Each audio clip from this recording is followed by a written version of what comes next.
ನಮಸ್ತೆ ರೈತ ಬಂದವರೇ, ನಾವು ಇವತ್ತು ಆಯಿರಳ್ಳಿ ನಮ್ಮ ಆತ್ಮೀಯರಾದಂಥ ಪ್ರಗತಿಪರ ರೈತರು ದುರ್ಮಲಪುರ ತೋಟದಲ್ಲಿದ್ದೀವಿ. ಅವರು ಒಂದು 1200 ಏಲಕ್ಕಿ ಕಟ್ಟನ್ನು ತಂದಾಕಿ ತುಂಬ ಅತ್ಯುತ್ತಮವಾಗಿ ಬೆಳೆದಿದ್ದಾರೆ. ಅವರೇ ಹೇಳ್ತಾ ಇದ್ದಾರೆ ಇದುವರೆಗೆ ಬೆಳೆದಿರೋದ್ರಲ್ಲಿ ತುಂಬ ಚೆನ್ನಾಗಿ ಬಂದಿರೋದು ಇದೇ ಫಸ್ಟು ಅಂತ. ಯಾಕಂದ್ರೆ ಪ್ರತಿ ವರ್ಷ ಅವರು ಯಾವ್ದಾದ್ರು ಒಂದು ಬಾಳೆ ಬೆಳೀತಾ ಇರ್ತಾರೆ. ಅವರ ಒಡನಾಟ ಆಲ್ಮೋಸ್ಟ್ ಒಂದು 10-15 ವರ್ಷದಿಂದನೂ ಇದೆ.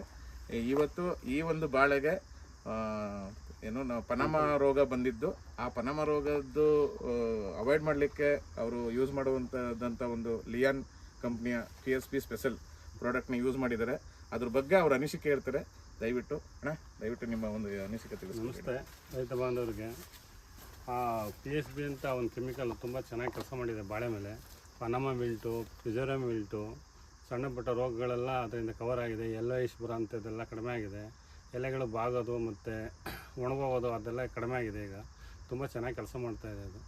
ಅದನ್ನೆಲ್ಲರೂ ಹೆಚ್ಚಿಗೆ ಉಪಯೋಗಿಸ್ಬೇಕು ಅಂತ ನಾನು ಕೇಳ್ಕೊತಾ ಇದ್ದೀನಿ.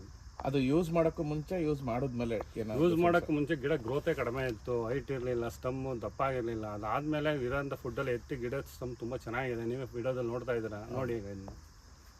ಮತ್ತು ವಿಲ್ಟ್ ಕಂಟ್ರೋಲ್ ಹೆಂಗಾಯ್ತಾನೆ? ವಿಲ್ಟ್ ಕಂಟ್ರೋಲ್ ತುಂಬ ಚೆನ್ನಾಗಿದೆ. ಸೀಲ್ಡ್ ರೋಗ ಕಾಣಿಸ್ಕೊಂಡಿತ್ತಲ್ವಾ? ಹೌದು. ಈಗ ಅದು ಯೂಸ್ ಮಾಡಿದ್ಮೇಲೆ ಅಲ್ಲಿಗೆ ಅವಾಯ್ಡ್ ಆಗಿದೆ, ಸ್ಟಾಪ್ ಆಗಿದೆ ಅದು. ವಿಲ್ಟು ಮತ್ತು ಸೀಲ್ಡ್ ರೋಗ ಎರಡು ಸಹ ಎಲ್ಲಿವರೆಗೆ ಬಂದಿತ್ತು ಅಲ್ಲಿಗೆ ಸ್ಟಾಪ್ ಆಗಿದೆ. ಇಡೀ ತೋಟದಲ್ಲಿ ಒಂದು 20 ಗಿಡ ಮಾತ್ರ ಇತ್ತು. ಆ 20 ಗಿಡನೂ ಸಹ ಕವರ್ ಆಗಿದೆ ಚೆನ್ನಾಗಿ. ಉಪ್ಪು ತೋಟ ಇದು ಬಂದು ಈ ಬಿಸ್ತಲ್ಲಿ ಗಿಡ ಭಾಳ ಆಗ್ತಾನೆ. ನೀನು ಮಾರು ಅಂದ್ರೆ ಸಿಕ್ಕಾಪಟ್ಟೆ ಮರ ಕೊಡ್ತೀನಿ ನಾನು. ದಯವಿಟ್ಟು ರೈತ ಬಂದವರೇ, ಈ ಒಂದು ಜೈವಿಕ ಉತ್ಪನ್ನ ಆಗಿರೋದ್ರಿಂದ ಇದು ಆದಷ್ಟು ನಾವು ಜೈವಿಕ ಉತ್ಪನ್ನಗಳ ಬಗ್ಗೆನೇ ಜಾಸ್ತಿ ಕಾಳಜಿ ಕೊಡ್ತಾ ಇದ್ದೀವಿ. ಮತ್ತು ಇದರಿಂದ ನಮ್ಮ ಮಣ್ಣು ಕೂಡ ಫಲವತ್ತಾಗಿ ಇರುತ್ತೆ. ಯಾವುದೇ ರೀತಿಯಾದ ಮಣ್ಣು ಕಲುಷಿತ ಆಗಲ್ಲ. ಹಂಗಾಗಿ ದಯವಿಟ್ಟು ಎಲ್ಲ ರೈತ ಬಂದವರು ಆದಷ್ಟು ಜೈವಿಕ ಉತ್ಪನ್ನಗಳನ್ನ ಉಪಯೋಗಿಸಿ ಇದೇ ರೀತಿ ಒಂದು ಪ್ರಾಡಕ್ಟ್ಗಳನ್ನ ಯೂಸ್ ಮಾಡೋದ್ರಿಂದ ಎಲ್ಲದಕ್ಕೂ ಅನುಕೂಲ ಆಗುತ್ತೆ. ನಮಸ್ಕಾರ.